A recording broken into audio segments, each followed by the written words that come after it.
Naam, karibu tena mtazamaji kwenye habari zetu siku hii ya leo ya Jumatatu ya tarehe 27 mwezi wa 7 mwaka 2026.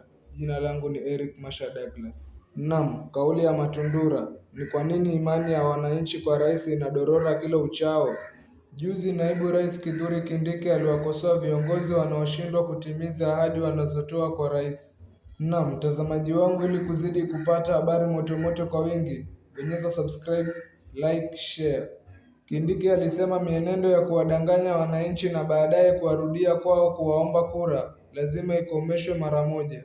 Alisisitiza kuwa viongozi watoapo ahadi ni sharti wahakikishe zimetimizwa kwa vitendo. Kauli ya Kindiki inasadifiana matamshi ya Rais Ruto kuhusu ufadhili wa elimu nchini. Kuanzia sasa, mwanafunzi yoyote mradi tu amefaulu mtihani na kuteuliwa kujiunga na taasisi au chuo kikuu, atafadhiliwa kuafikia elimu ya juu. Sasa tuna mfumo utakaomlipia kila mwanafunzi, akasema Daktari Ruto. Mpaka sasa, Wakenya wengi wanatilia shaka kauli hii ya rais kwa misingi kwamba ahadi nyingi alizowahi kutoa mbeleni hazijawahi kutimizwa mpaka sasa. Hali hii imesababisha kupungua kwa imani ya wananchi katika serikali.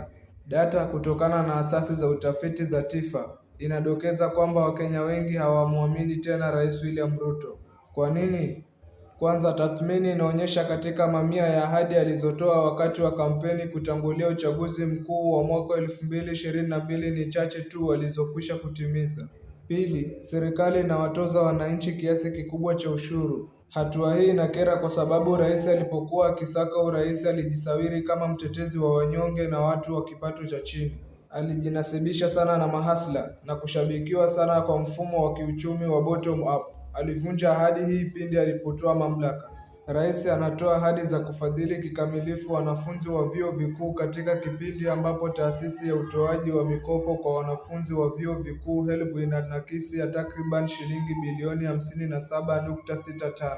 Kosa jingine ambalo yamkini analifanya Rais Ruto ni kujinaki kwamba kwa vyovyote vile atashinda kwenye uchaguzi mkuu ujao wa mwaka 2027. Huenda hajagundua umaarufu aliokuwa nao mwaka 2022 unapungua kila uchao kwa sababu anasema sana kuliko anavyotenda.